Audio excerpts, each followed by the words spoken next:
7 o'clock. Straight up and down. We should get started. Different church, different time. There's a guy who would he just had a knack for being able to do the announcements really, really well. And one day he said, okay, all of you need to stop all this fellowship right now and find your seat. And he said it, he was very stern. Of course, half the people knew he was being sarcastic, but the other half didn't, which made it funnier, actually. All right, it is time to get started. Let's go to God in prayer. We'll ask God's blessing on our study, and then we'll dig in. Our God and our Father in heaven, we are thankful for the day. We're thankful for the blessings. We're thankful for the blessing of your family here. We ask that you be with us as we open your word. We ask that you open our hearts, open our minds to the truth of your word. We ask that you give us an extra measure of wisdom so that in all things our lives are lived to glorify you. In Jesus' name, amen. All right, last week we began a short series. Tonight will be the second, but last week we began a short series thinking about God's chosen people, the Israelites, the Hebrews, in context of state, or in context of a kingdom, in context of a national identity. Fill in the word, right? They all mean the same thing. We'll continue that tonight. So last week, just to level set, we thought about God's chosen people beginning with the patriarchs, Abraham, Isaac, Jacob. Of course, we then know Joseph was slave in Egypt, eventually came to serve Pharaoh, being second in command in Egypt through God's blessings. And Joseph then was able to look back on his life and understand that what seemed like a trial was actually God using him to accomplish God's purpose. And Joseph then glorified God for that. But we looked at the patriarchs. And if you remember, we started with, obviously, Abraham, at the time Abram, and God called Abram out. And Abram, to become Abraham, was unique based on solely the fact that God called him in a very direct, very intentional sort of way. God called Abram. And that made Abram unique among all the people on the earth. And I spent a lot of time last week using that as a starting point, recognizing that this idea of being called out, starting with Abraham, but as we'll get into it tonight, the Israelites as they become a liberated nation, starting with the Exodus out of Egypt. It's the same idea, and if you were paying attention last week, if you're paying attention tonight, we might use different words, but you will see obviously similar themes throughout. So God called Abraham, and this calling set Abraham apart. So I introduced this word of holy, being made holy by virtue of being called out. Right? And that's kind of a definition we often rely on when we talk about what is holy, being called out. But we added to that typical definition, being called out for a purpose, being called out for a specific reason.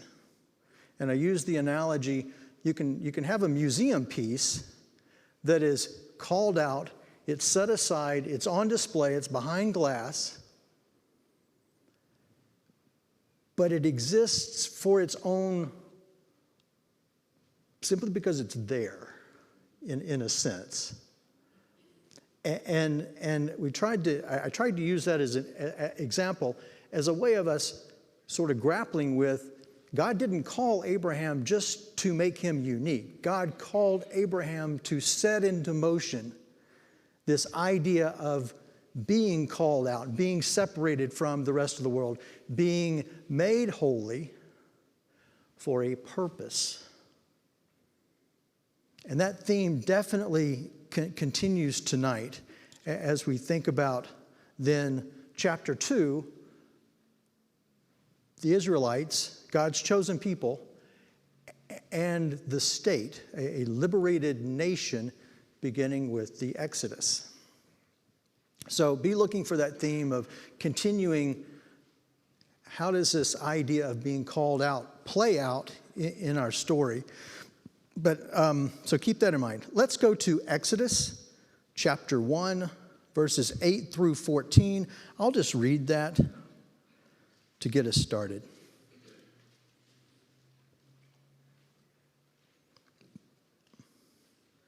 And this is shortly after Joseph dies. Now there arose a new king over Egypt who did not know Joseph. And he said to his people, "Behold, the people of Israel are too many and too mighty for us." You got to pause there. This is Pharaoh. Excuse me. This is Pharaoh saying the people of Israel are too mighty for us.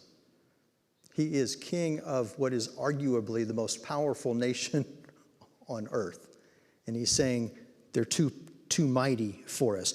Come, let us deal shrewdly with them, lest they multiply, and if war breaks out, they join our enemies and fight against us and escape from the land. Therefore, they set taskmasters over them to afflict them with heavy burdens. They built for Pharaoh store cities, Pithom and Ramses. But the more they were oppressed, the more they multiplied, and the more they spread abroad. And the Egyptians were in dread of the people of Israel. So they ruthlessly made the people of Israel work as slaves and made their lives bitter with hard service in mortar and brick and in all kinds of work in the field. In their work, they ruthlessly made them work as slaves. So that becomes the backdrop and the beginning point. And there's a few observations I want us to recognize. First is the obvious that Egypt was bound to, Israel was bound to Egypt in slavery. I think it's interesting if you really dig into the reasons, right? Pharaoh, I read this, Pharaoh, king of the most powerful nation, most powerful empire on earth. I sort of think Pharaoh is coming up with an excuse, a little bit of a political expedience for what he wants to do anyway, which is enslave Israel. And so he sells this idea. They're too great. They're too mighty. They can become even more mighty. We have to nip it right here. We have to stop it before it gets any worse, lest they join our enemies. I mean, again, who was Pharaoh afraid of at that point, really? So I think there's a lot going on here. And getting back to the core of the class, from looking at all this from a social, political, and cultural standpoint, well, politically, I think there's a lot that's going on in Pharaoh's mind right here. So the Pharaoh plays on a public fear to enslave Israel. And he claims, or like I said, justifies enslaving the Hebrews as a matter of public interest. Now, we're not given any indication that the Hebrews actually had any intent of maliciousness toward Pharaoh. I mean, by this time, I'm sure they didn't like their situation, but we're not given any, as far as I can tell, there's no indication that Israel was planning a mutiny, that Israel was planning a rebellion. There's no indication that Israel actually would have joined Egypt's enemies if the opportunity presented itself. Maybe they would. I mean, that's conjecture. I get it. But I don't see anything in the text that would support Pharaoh's claimed fears. So there has to be at some level, Pharaoh, therefore Egypt, was simply exploiting this pool of slave labor for economic purposes. All right, let me pause there. Any comments or thoughts? No? Exodus 5. Flip over a couple of pages. I'm going to read Exodus 5, verses 1 through 8. Afterward, Moses and Aaron went and said to Pharaoh, "Thus says the Lord, the God of Israel, let my people go, that they may hold a feast to me in the wilderness." But Pharaoh said, "Who is the Lord, that I should obey his voice and let Israel go? I do not know the Lord, and moreover, I will not let Israel go." Then they said, "The God of the Hebrews has met with us. Please let us go a 3 days' journey into the wilderness, that we may sacrifice to the Lord our God, lest he fall upon us with pestilence or with the sword." But the king of Egypt said to them, "Moses and Aaron, why do you take the people away from their work? Get back to your burdens." And Pharaoh said, "Behold, the people of the land are now many, and you make them rest from their burdens?" The same day Pharaoh commanded the taskmasters of the people and their foremen, "You shall no longer give the people straw to make bricks, as in the past. Let them go and gather straw for themselves. But the number of bricks that they made in the past you shall impose on them. You shall by no means reduce it, for they are idle. Therefore they cry, 'Let us go and offer sacrifice to our God.'" So Pharaoh doubles down in a number of ways. Doubles the work. They have to now collect the straw. The number of brick quota remains the same. And he, whether he believed it or not, I don't know, but he at least articulates that he interprets the request as meaning Israel has idle time on their hands. If they have time to go worship, they have time to gather their own straw, is the thinking. So here's where it does actually, in my mind, start to get interesting, because Pharaoh here, as king of Egypt, he doesn't realize it. Now, we have the benefit of hindsight, but Pharaoh at the time doesn't realize it. Perhaps he doesn't choose to realize it, but he's starting to pick a fight with God, is really what he's doing. And that will come back to haunt him in a number of ways. But he finds himself in conflict with Israel's king. And notice, Moses at this point is just asking for 3 days, right? Just a long weekend to go and sacrifice. And Moses is saying no. So Pharaoh refuses, and he starts to find himself, like I say, as an enemy of God, and the implications become significant. Let's move down through Exodus chapter 5. I'm going to go to verse 22 through chapter 6, verse 1. Then Moses turned to the Lord and said, "O Lord, why have you done evil to this people? Why did you ever send me? For since I came to Pharaoh to speak in your name, he has done evil to this people, and you have not delivered your people at all." So Moses is kind of shaking his fist at God, demanding answers. What are you doing? Why are you putting me in this situation, is really what he's saying. And then God responds, chapter 6, verse 1. "But the Lord said to Moses, now you shall see what I will do to Pharaoh. For with a strong hand he will send them out, and with a strong hand he will drive them out of his land." So God very directly responds to Moses. But God reminds Moses, just like God called Abraham, and Abraham by faith followed God, God is essentially calling Moses. God's calling Moses on the carpet a little bit. But God's calling Moses and saying, watch me do what I'm going to do. You know, you could frame it in a number of ways. It's as if God said, all right, well, now I'm mad. You know, that crossed the line, Pharaoh. Now you done got me mad. You could kind of look at it that way, and I think that's appropriate. What it also says is that when we want deliverance on our terms. And when God says He's going to deliver you from something, there's a process that you have to go through for that deliverance. And there's a process that Pharaoh had to go through. There's a process that Egypt had to go through. But most of the time when we want something from God, we want it on our terms. So if you couldn't hear Keith, he made I think, a very astute, correct observation. We want God's aid. I'm paraphrasing. We want God's aid. We want God's deliverance, but we want that on our terms, and God doesn't work that way. And that's, Keith, that's actually exactly why I started tonight's conversation by taking us back to last week, because that's the reason Abraham was recognized for his faith. Because Abraham heard God's call, Abraham obeyed, and then it was hundreds of years. Abraham never even saw the fulfillment of God's promise.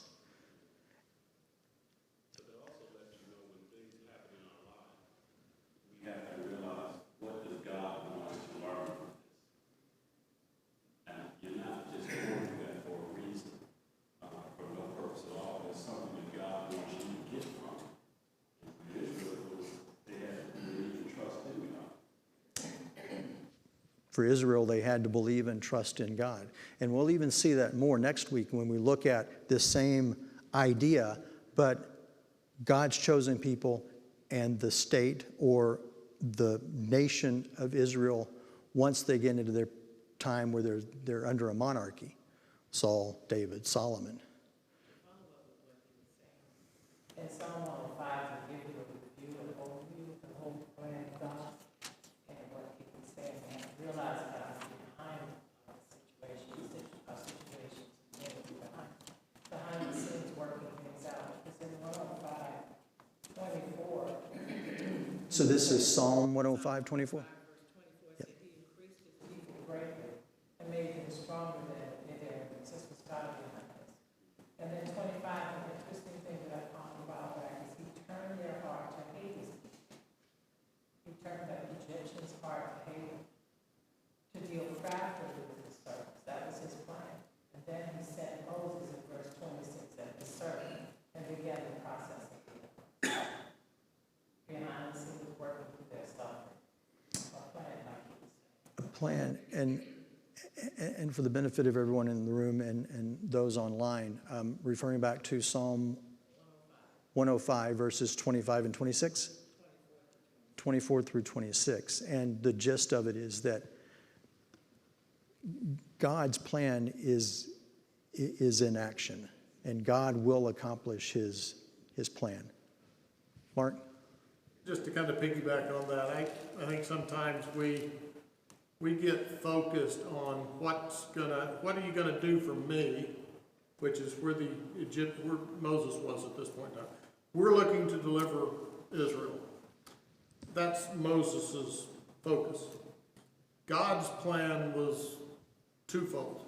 There was a deliver Israel, but at the same time, we're teaching Pharaoh and the Egyptians and the broader world a lesson. So I think we tend to lose sight of the big picture that God has in mind, and may not know what that big picture is, but there are multiple reasons why God works at his own time versus when we would like him to work. Because we like the more direct approach. He could have picked Israel up and set them in Canaan and been done. But he had other things that needed to be accomplished during that time. God had other things that he intended to accomplish during that time. God had other things he intended to display, even for our benefit, right? God is looking at this from a much bigger picture than obviously Moses is at this point. I mean, look in terms of, Rahab, what did she say when the spies came to her? We've already heard about what you did to the Egyptians and what happened when you crossed the Red Sea. We've heard about these things. So, God had a much bigger effect with taking his own sweet time, even when they were coming into the land, 40 years later, when they're coming into the land of Canaan. And then you have a prostitute reminding them, well, we've already heard. I mean, God said, watch me now. And we know those stories. Yeah. And they were afraid in Jericho for that reason. Yeah. Jamie? So God points out he's going to do something to Pharaoh, but when Moses says, hey, you've made it worse for the Israelites, I think think there's some of God's plan that's revealed there as well, because you know how fast it was that the Israelites were saying, hey, this is bad out here, we want to go back there. It sort of seems like to me maybe the relationship with Pharaoh and Pharaoh taking it out on the Israelites was to make them ready to go. And then all of the things that are happening make the people of Egypt ready for the Israelites to go, and then obviously Pharaoh, right? So the plan's multifaceted and it's working over long periods of time. Right? Again, if you couldn't hear Jamie, he's recognizing that God had a hand in Egypt increasing the Israelites' burden, perhaps so that Israel would come to a point where they were ready to put their faith in God and allow God to lead them out of Egypt. Did I capture it? So this last passage, 5:22 through chapter 6, verse 1, this is where, in my mind, the rubber really meets the road, because it tells us really three things about God. And we've touched on some of these already. The first is that God is transcendent. And to get back to our core social, cultural, political dynamics, this is important, because just like God asked Abraham to allow God to be his God, he eventually will ask the Israelites the same thing. You be my people, and I will be your God. And in that statement, God is essentially saying, I am bigger than, I transcend Egypt and Pharaoh.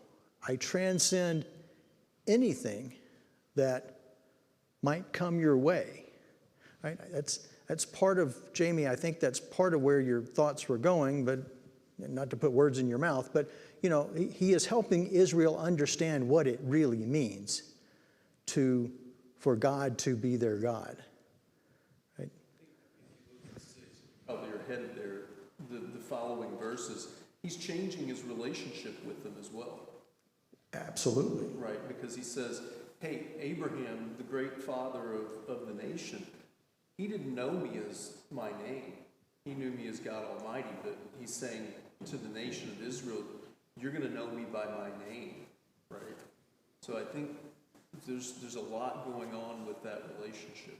There really is a lot going on in these 3 or 4 verses, absolutely. But in God being transcendent, he's helping Israel understand, God speaking, I'm not bound by the most powerful empire on earth. It's nothing to me. I'm not impressed, in other words. I'm not impressed with the best that mankind has to offer. But I want you, Israel, as my people. Second, God is validating the claim that he staked for Israel to be his people. God is essentially putting his money where his mouth is. He's saying, I told you you were. Now let me prove it to you. He's validating what he's been telling them since Abraham. And then third, he's demonstrating his power, his omnipotent power. Think about it this way. Pharaoh, as king of Egypt, he intentionally set himself up so that he was regarded as a god. And as a god, Pharaoh then reserved the right to tell Egypt how they should interact with himself as a god and all of the other gods that they worshipped. This whole panoply of gods. Is that the right word? Multitude of gods. And there were pharaohs, actually, who tried to do away with the old gods and then put into place new gods. Actually, Tutankhamun's father attempted that. And there's one theory that one of the reasons why Tutankhamun's grave was so hastily prepared and small relative to other pharaohs is out of revenge for what Tutankhamun's father did in trying to bring Egypt under a single god, doing away with all of the other gods. So there was this whole Pharaoh as God, Pharaoh dictating the gods of Egypt at the time. There were even, so Ramses II, Ramses the Great, there are carvings where the archaeologists looked at this and they said, well, here's Ramses. Ramses is making an offering to Ramses. So Ramses is recognizing himself as both king and God in this carving. And this was a documentary I saw a few weeks ago, right? And the point was, the archaeologists thought that was kind of confusing. Why would Ramses be giving something to himself as an offering? And then that, it's kind of, oh.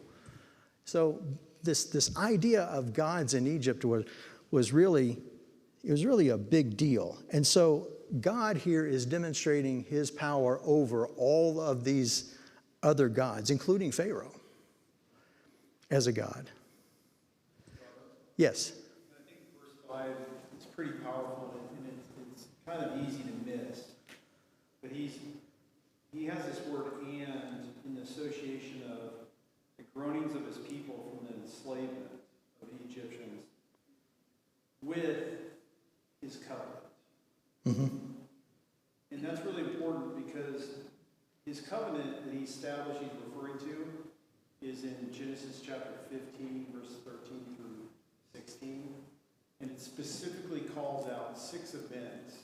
One of those events, though, is that they would be afflicted for 400 years. And that he would bring them out. Mm-hmm. And I think that's really important because this notion of enslavement and covenant has been all along, that's kind of the point. It was part of the plan. Even into the Christian age. Yeah. And I just find that really powerful. God has always dealt with his people under a covenantal relationship. And that's just reflected here. Good point. Okay, so we know the rest of the story. Israel,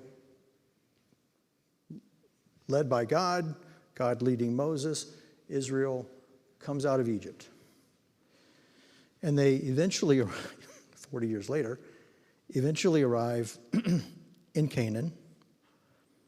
And that arrival, you really got to think about this, but that arrival marked a point in history where Israel, as God's people, it was intended, God intended, that they would be very different than everyone else around them, right? We kind of covered this. Remember all those maps we looked at 3 or 4 weeks ago?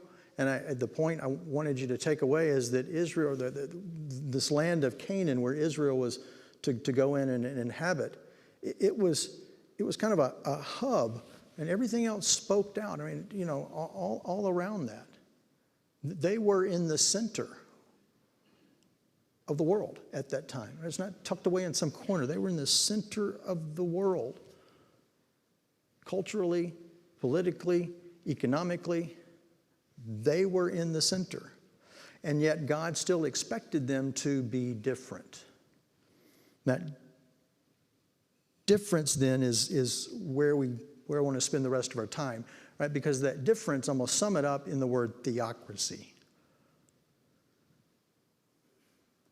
Theocracy, where God clearly intended for himself to be both Israel's God and Israel's king. And there are passages where God clearly refers to himself as God, but there are passages where God refers to himself as Israel's king. So if you start to now think about from a political standpoint, right? Just set aside the biblical text here a little bit. Look at it from a political standpoint. Think about how different that actually is compared to everyone else around them. You've got Egypt with all of these gods. You've got Babylon with all of these other gods. You've got all of these gods that the Canaanites currently in the land are worshiping and that God is warning them about. And then all of these, be it city-states, nations, empires, all of them have a physical king.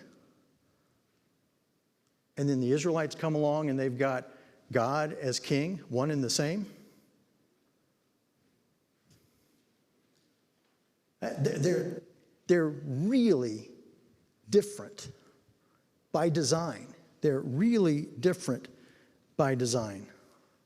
So they were a theocracy both in practice and in reality. And the rule of God was bound up in Israel's commitments to certain social and cultural objectives. So think about in Sinai, where Moses received the 10 Commandments, how different those commandments were, and then all of the laws that came out of the core of those 10 Commandments. And then going back, we've referenced this verse before. What is the greatest command? Love God and love others.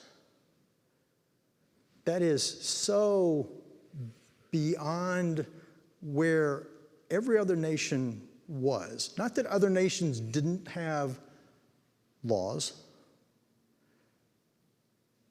In fact, some nations, Sumer, for example, widely considered one of the first civilizations. Part of what they brought to the table in terms of human development was this concept of law, a rule of law. So it's not that it was a new idea necessarily, but the way God was moving this forward was very different. And God, we can see, because we understand the text when we talk about the 10 Commandments. I think we all understand what that is. We can see that the objective here was characterized by a very distinct quality of justice, quality of equality, a quality of community values that God expected to be passed from one generation to the next. So I'm going to pause. How does that strike you?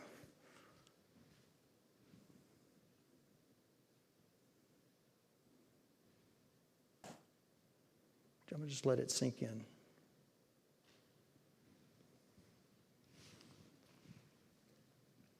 So at this point, Israel has a new identity, right? As the people of God, they're sort of on point to work this theocracy out, both in terms of a moral and social identity. They were expected to be starkly different from the civilizations, the city-states around them, and culturally different. God expected his people to be bound to each other, united as a people, both chosen and subject to himself, God. And God intended that he would be their sovereign leader and that there would be no human king, no human leadership. And that's the point.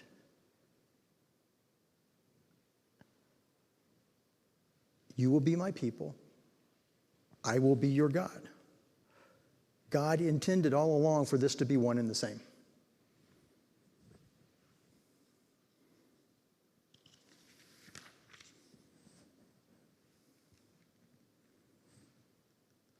Any thoughts? So I'll point out, it occurs to me that these city-states, Egypt was obviously oppressive. We get that. But these city-states, we don't have anything in the text that indicates they were necessarily oppressive toward Israel. God's displeasure with these city-states in Canaan was because of their wickedness. But these city-states didn't They didn't really seem to have anything out for Israel. They weren't out to get Israel. Now, God, like I say, is calling them out based on their pride, based on this exaggerated sense of self-confidence, based on the cultural permissiveness that they lived by, the sexual perversion, the following after other gods, yielding to temptations in terms of an excess of prosperity. There's a lot of reasons why God is calling them out, but they're not necessarily hostile toward Israel at this point.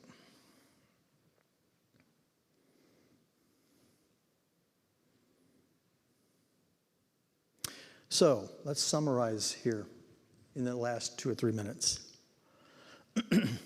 First thought I want to leave you with is that, and Jamie, you were touching on this earlier, but there is even if we think about this from a cultural and social political standpoint, God is clearly trying to help Israel understand, and by extension, I think he's trying to help us understand that God's intended purpose is one of redemption. And culturally, I think God intended for Israel to adopt that, right? In laws that promoted justice and dignity and things like a sojourner being treated equal within the land, some things like that. So, God expected Israel to understand this idea of redemption, and God expected Israel to demonstrate, in so many words, this idea of redemption. So it helps us then to understand, as we think about the culture of Israel, it helps us to understand what God intended when he did say, "You be my people." And it helps us to understand, should have helped them understand what it meant when God says, "I promise X, Y, and Z is going to happen." That God keeps his promises, God loves his people, and God does intend for his people to be culturally distinct.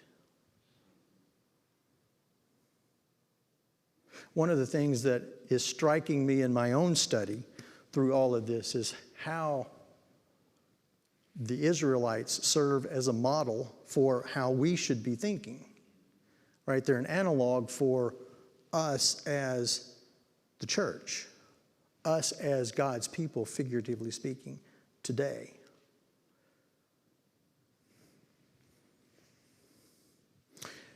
Last thought. There is not, nor is there intended to be, a separation between the cultural and social values and our relationship with God. They should be one and the same. And as we start to look at Israel as a monarchy, next week, this idea really comes into play, because that's the bottom line sort of heartburn that God had with Israel wanting a king. Samuel says, "God, this is what they're asking. They're asking for a king to be like other nations." And God essentially tells Samuel, "I hear you. Don't worry about it. It's all going to work out in the end," is kind of what he says. Obviously, I'm paraphrasing. But God never intended for it to be separated. They were always, this idea of a cultural and social dynamic aligning exactly with being God's people was the plan all along. Yes? You ended kind of with a little bit of a parallel to us today. Yes. Around being God's people. I find it fascinating, and I don't know what the parallel is, but maybe you can comment on this. In verse 9, after all this that God has said to Moses, and we've spent most of the time from the first 10 verses of this chapter about all God intended, right? The theocracy, his people, all the things he would do for them. But you notice in verse 9, it's a little anticlimactic because You're in chapter 6, verse 9? Yeah, 6 verse 9. Okay. God says all this about the covenant and all the things he's going to do, and then Moses spoke thus to the people, but they did not listen to Moses because of their broken spirit and harsh labor. And I wonder what the parallel there is with us.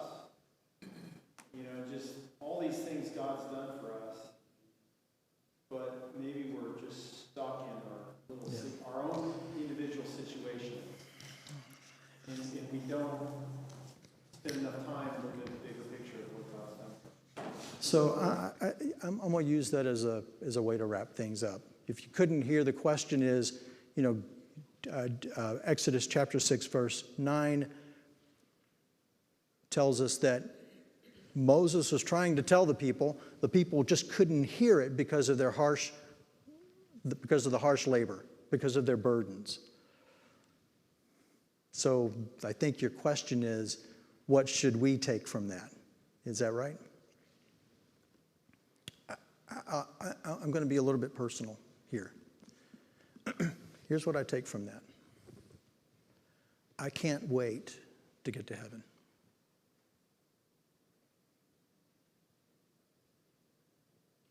And I mean that as if to say,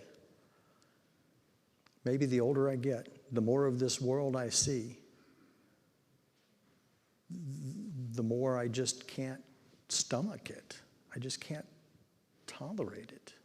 And it's easy to say, we just miss the good old days, all of that kind of stuff.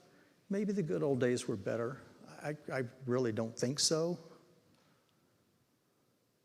But I think that what we should be taking out of this is that God does keep his promise, and we should have ears to hear, unlike the Israelites. They were experienced burdens, and those burdens made them deaf to the message of Moses.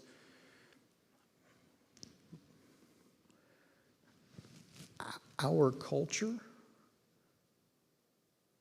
collectively, and personally, in our own hearts, somehow we should be hearing that same message. And I think it should prompt us to say, I can't wait to get out of here. It's a really good question. Thank you for asking that. We have 2 minutes left. I'll open it up. Any comments or responses to Matt's question?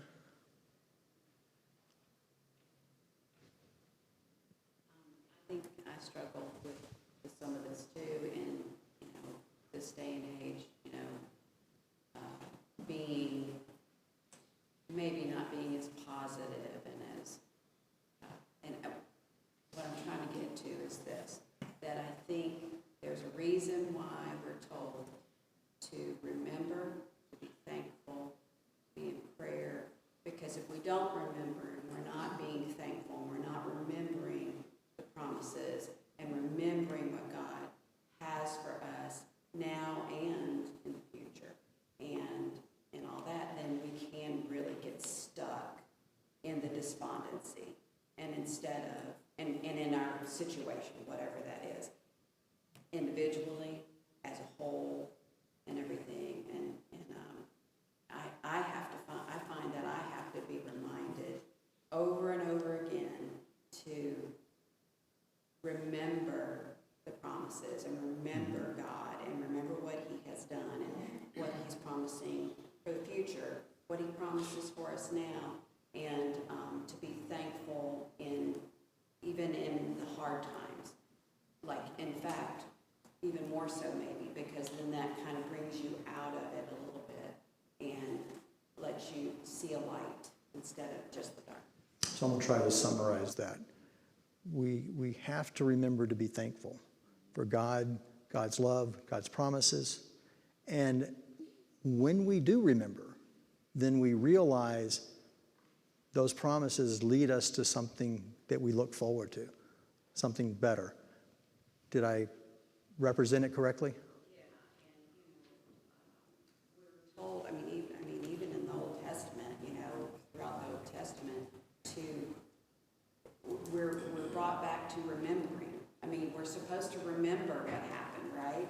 And like Matt said, it's a reason for that, even now for us today, and that he has been faithful all of that time.